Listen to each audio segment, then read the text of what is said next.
saging kinain mo? Ha?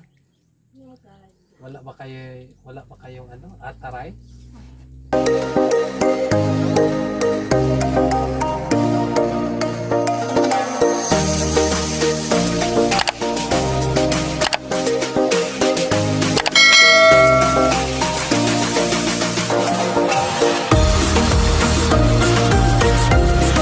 Magandang araw sa inyong lahat mga kababayan. Kumusta na kayo dyan? So nandito ako ngayon sa Tapak mga kababayan. Dito sa bahay nila Nia. So, hindi ko yun nabutan yung bata dito mga kababayan. Kasi nandoon sa school. So dahil mag alas 11:30 na ngayon mga kababayan. So pinapasundo ko na lang siya kay Istong doon sa eskwelahan. Para makausap muna namin ng saglit dito sa kanyang bahay. At pagkatapos namin pag-usap, so ibabalik naman namin siya doon sa school. Tamang-tama ngayon ay ano na, mas 11:30 na, so lalabas na sila mga kababayan. So nandito lang yung kanyang mama at yung kapatid niya. So habang wala pa si Nia ay kakausapin muna natin yung nanay niya. So dito tayo sa kanyang bahay. So ito yung bahay nila mga kababayan. Simpleng bahay lang. Hindi mabasa ng uwan.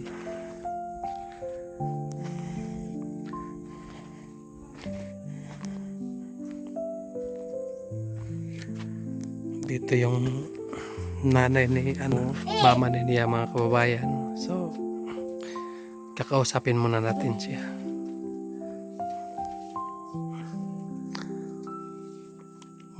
Muli ra mo ugma, muli na mo sa babaw na pod sa uma. So pag Lunes punta kayo dito. So pag Biyernes na naman ay akyat naman kayo doon sa bukid. Yan yung trabaho ng mama ni mga kababayan, Mia. Sinamahan niya yung kanyang anak dito pag mag-aaral para may mag-asikaso ng kanilang pagkain. So nakaluto ka na ng parang halian. Anong ulam mo? Sahing? Saging pala yung kanyang pananghalian ngayon mga kababayan. Tingnan natin yung kanyang saging. So dito yung kusina nila mga kababayan. At may lamesa. So dito yung kanilang abuhan. Anong saging ito? Wow. Ito yung tinatawag nga saba. Pokal. So pwede na ito kainin. Maya na natin ito kainin pag abot ni Nia. Para sabay tayo kumakain ng saging. So yung bahay nila ay maliit lang. So kasya lang ito sa kanila mga kababayan. Dahil may taas ay may baba. So doon sila matutulog sa taas. So ganyan lang talaga yung buhay ng mga Ito naman ang ginawa nila, lang ito.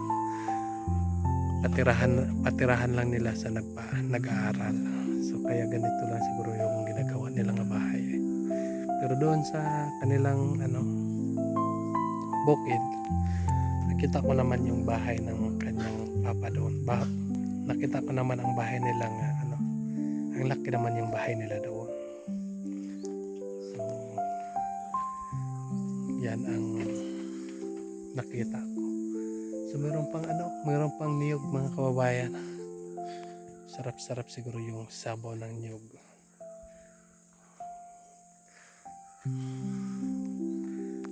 Wala pa sila.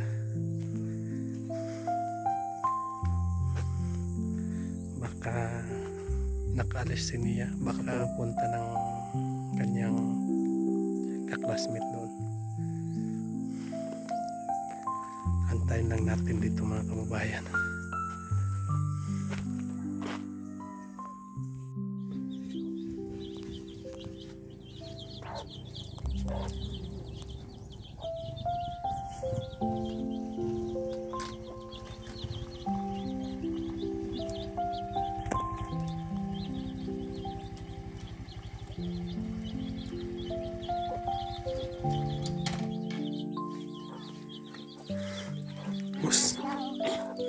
Kumusta?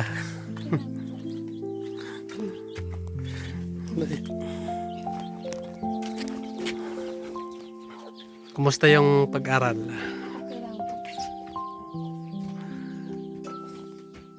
Anong oras yung labas niyo? Alas 11. Alas 11:30? Alas 12. Kasi kanina lang kami dito. Alas 12 siguro, no?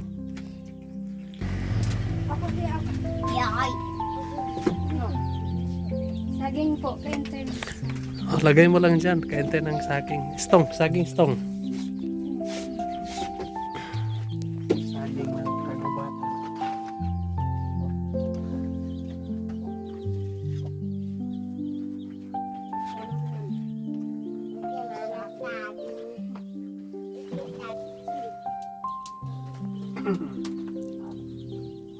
Masarap to pag may ginamos. Nakain ka na ng ginamos?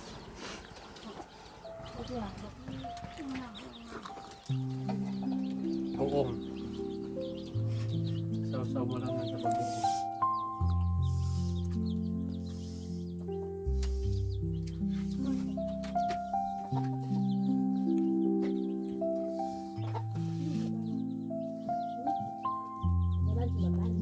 Kumusta yung pag-eskwela?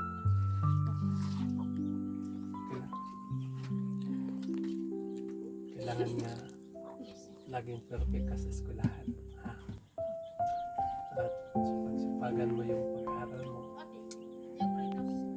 para hindi tayo sa ibang mga classmate mo. Kailangan ipakita mo kay Sir Paul na kaya mo. Nagsisipag ka nag-aaral para sa sunod naman ay mag grade 12 ka na. So, hindi natin alam kung ano yung plano ni Sir Paul kung saan ka pa eskwelahin. So lagi lang natin ipagdadasal sa Sir Paul na maganda yung kanyang pangatawan para tuloy ang mga biyaya, ang mga sponsor ninyo sa kanya.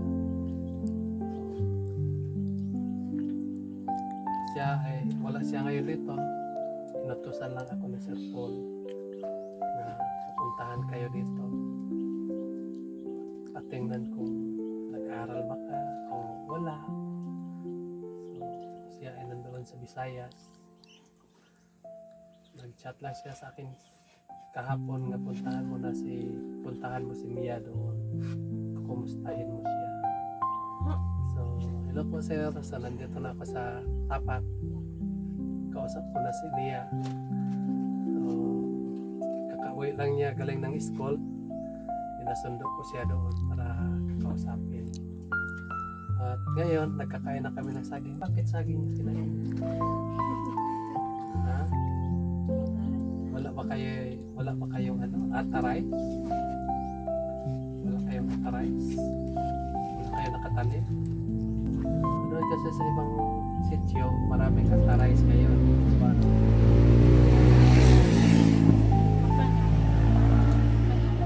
Meron kayong atarize pero hindi pa nahilaw. Hilaw pa.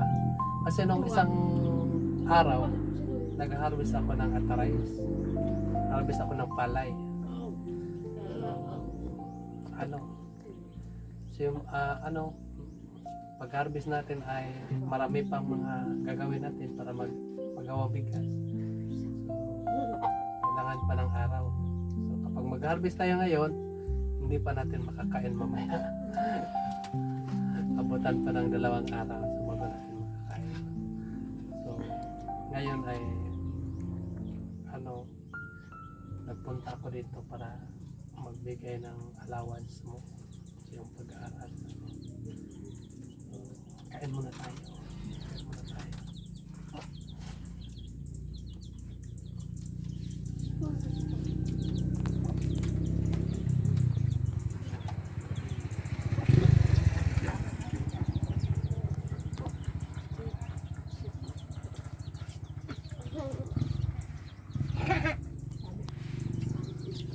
So nagpunta lang po ako dito mga kababayan kasi inutusan lang ako ni Sir Paul na kukumustahin si Nia lalo na sa kanyang pag-aaral.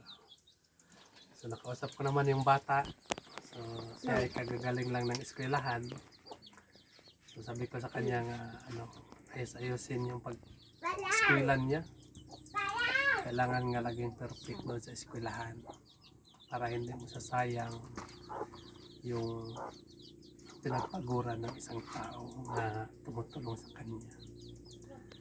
So yun, ang sabi ko sa iyo nga, ilagay mo yan sa utak mo, sa ulo mo na sipagan mo yung pag-aaral mo para po sa kinabukasan mo. Walang iba nga makapakinabang kundi ang sarili mo lang at saka yung mga mama mo at papa. So kailangan nga tulungan mo ang iyong sarili para makatulong ka rin sa ibang tao. Paano ang gagawin natin para matulungan natin ang ating sarili? Isa lang, ang pag-aaral lang. Mag-aaral ka na mabuti kahit hirap tayo. Hindi natin gawin nga rason nga hindi tayo nakatapos dahil hirap lang kami. Kailangan nga gawin natin yan nga inspirasyon ang ating pagkalisod, ang ating pagkapobre. Gawin natin yan inspirasyon para tayo ay tumuloy sa pag-aaral. Kasi natagamtaman natin ang kahirapan sa buhay. Diba sobrang hirap? Minsan, kung nandoon tayo sa bukid, minsan wala tayong makakain. Kahit tulad ngayon, diba? Kahit ganon, kung nabaguhan tayo sa ganitong pagkain, iwan ko kung makatulog ba tayo kung ito yung hapunan natin. No? So, hirap. Yun ang tatandaan mo nga mabuti. Kailangan nga focus mo lang pag-aaral mo. So, hindi naman natin ito mamaliitin. Kasi ito ay makinabangan natin ito. Pero ang atin lang nga para makatapos ka sa pag-aaral mo at matulungan mo yung sarili mo. So, gusto ko nga sa lahat sana na napaaral ni Sir Paul, ang wish ko lang nga makatapos silang lahat sa pag-aaral. Yun sana ang gusto ko. At isa ka na doon na gusto ko makatapos ka sa pag-aaral. Kahit nakita ko yung sitwasyon sa mama mo, kahit malayo yung uman nyo, pero pag may klase ay pumunta yung mama mo dito para alagaan kayo. At kailangan nga huwag mong sayangin ang pinagpaguran ng mama mo. Tuloy mo lang ang laban. Tuloy mo ang pag-aral mo. At kapag meron kang hindi naintindihan doon sa eskwelahan, kailangan nga tanong mo sa mama mo para maintindihan mo lalo yung mga mo doon sa eskwelahan. So, Ngayon ay ibibigay ko sa iyo ang pinapadala po ni Sir Paul. At